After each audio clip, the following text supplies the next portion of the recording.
Вся его стая погибла от рук охотников, только он один выжил. Нужно было создавать новую, отличную от той семейной, в которой он вырос. Поэтому волк нашел себе волчицу и увел ее из соседней стаи. Волчица была молодая, изящная, светло-серого цвета, с абсолютно белым подшерстком, поэтому создавалось впечатление, что вся она тоже почти белая, цвета густого утреннего тумана. Вскоре уже беременная волчица начала беспокойно искать место для логова. В густом кустарнике на берегу реки она нашла старую лисью нору. Своими мощными лапами ей удалось быстро ее расширить. Она натаскала туда сухой травы для подстилки и стала ждать появления на свет своего первого потомства. Волк выкопал недалеко еще одно запасное логово. Через 2 недели после рождения малышей нужно будет перенести туда волчат в новое чистое место. Он лег прямо возле входа в нору и стал терпеливо ждать рождения своих детей. Вскоре после этого в логове появились на свет 6 серых маленьких комочков. К месяцу волчата уже были очень активны и постоянно пытались вылезать из логова. Но волчица их еще оберегала от внешнего мира, слишком уж малы и несмышленные они были. Основа новой семейной стаи была заложена. Волчата быстро росли, и материнского молока им уже не хватало. Волчице нужно было отправляться за добычей для малышей. Но тут пришла беда. Неведомая болезнь начала косить молодняк. Один за другим гибли ее волчата. Сперва самые маленькие и слабые, потом те, что покрепче. Они умирали у нее на глазах один за другим, а она ничего не могла сделать. По ночам волчица долго и протяжно выла, оплакивая своих детей. У нее остался всего один волчонок. Он родился первым и был самым крупным и сильным. Он цеплялся за жизнь как мог, но она угасала в нем с каждым днем, как будто по капельке куда-то утекала. Волчица понимала, что скоро лишится своего последнего малыша. Волк метался вокруг логова и не мог понять, как ему помочь волчице спасти их последнего детеныша. Сегодня волчица поняла, что ей надо делать. Она приняла решение. Только люди могут помочь ее беде. Это она точно знала. Женщина-мать не сможет ей отказать. Была уверена мать-волчица. На одиноком хуторе, недалеко от леса, уже несколько лет жила молодая семья. Иван, его жена Катерина и их маленький сынишка. Иван увел Катерину прямо из-под венца. Ее братья долго грозили парню расправой, поэтому молодые уехали подальше от родного села и поселились в стороне от людей. Через год у них родился сынишка. Прошлой зимой волчья стая одолевала набегами одинокий хутор. То курицу, волоку, то гуся. Один раз даже овцу зарезали. Слава богу, корова уцелела. Не дай бог семье без кормилицы остаться. Иван сильно переживал за всех, особенно опасался за сына Николка и оберегал его всеми силами. Потом охотники уничтожили волков, и на хуторе пару лет было спокойно. Но сегодня ночью опять повторился этот вой. Волк выл протяжно и утробно, как будто предвещая какую-то беду. Это повторялось каждую ночь. Откуда было знать Ивану, что эта волчица оплакивает каждого своего умершего щенка? Она выла на полную луну, как будто пела им свою прощальную колыбельную песню.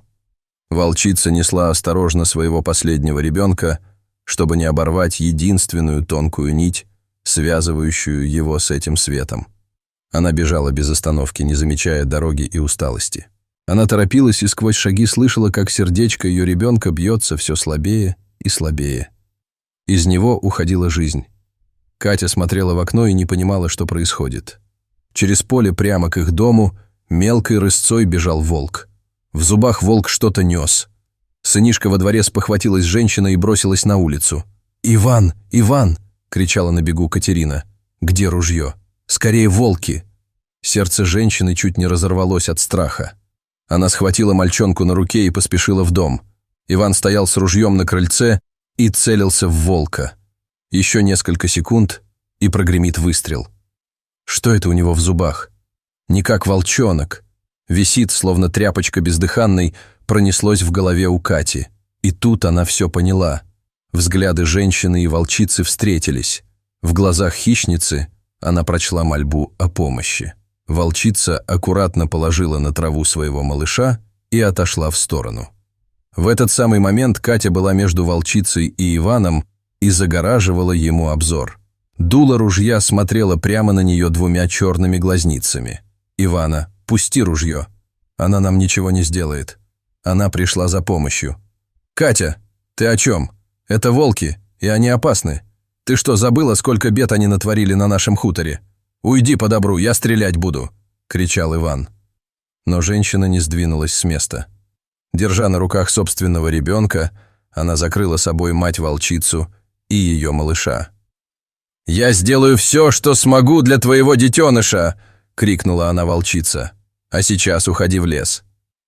Весь день Катерина пыталась отпаивать волчонка парным молоком, но его все время рвало.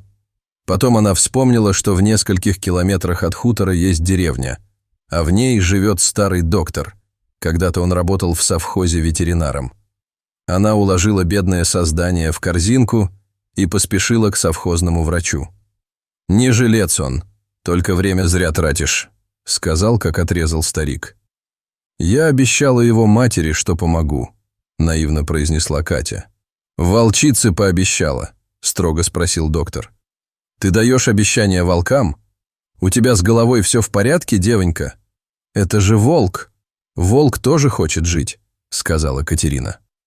Доктор взял в руки вялое тельце волчонка и ушел с ним за шторку. Он долго проводил там какие-то манипуляции. Катя только слышала, как стучали друг от друга металлические инструменты и било стекло открывшихся ампул. «3 дня будешь его приносить ко мне», — сказал старик. «Если на 3-й день не сдохнет, то будет жить». 3 дня Катя бегала с корзинкой к сварливому старику и выслушивала его занудство. На 3-й день лечения наступил кризис, и малышу стало заметно лучше. Он попытался подняться и стоял, покачиваясь на своих тоненьких лапках. Катя протянула ему блюдце с молоком, и он немного полакал парного. «Доброе сердце у тебя, девонька. Поверь старику. Волки отблагодарят тебя за твою доброту. Да и Бог на небе тоже все видит. Зачтется тебе на небесах». «Коленька, погладь его», — уговаривала Катерина сынишку. «Посмотри, какой он мягкий и пушистый».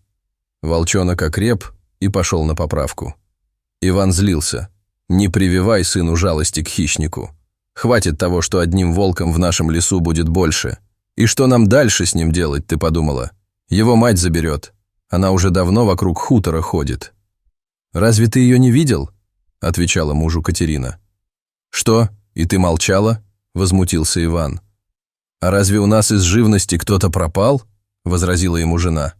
«Ей ничего не надо от нас, только бы ее дитя было живо и здорово. Поверь мне, я знаю, я ведь тоже мать». В один из вечеров волчица пришла к сараю за своим ребенком. Она долго и призывно выла, как будто предупреждала о своем приходе. И малыш слышал ее, он с нетерпением ждал встречи с матерью. Катя вынесла на руках волчонка и посадила его в траву. Щенок увидел мать и бросился ей навстречу. Она вылизывала его нос, ушки и маленький хвостик. Столько любви было в этой долгожданной встрече. Волчица посмотрела на женщину, в этот момент их сердца разговаривали. Любая мать готова пожертвовать собой ради своего ребенка. Обе сейчас это понимали. Мать-женщина и мать-волчица. «Беги, малыш, живи долго», — шепнула им вслед молодая женщина и помахала рукой. С тех пор волки больше никогда не тревожили хутор Ивана. Наоборот, они всячески оберегали его семью, особенно когда они ходили с Николкой в лес за грибами и ягодами. Часто Катя на опушке леса видела белую волчицу. Со временем стая увеличилась, окрепла, и вожак навсегда ее увел в другие леса. Больше их никто и никогда не видел. Понравилась история? Ставьте лайк и подписывайтесь на канал. Впереди еще много всего интересного. Всего доброго!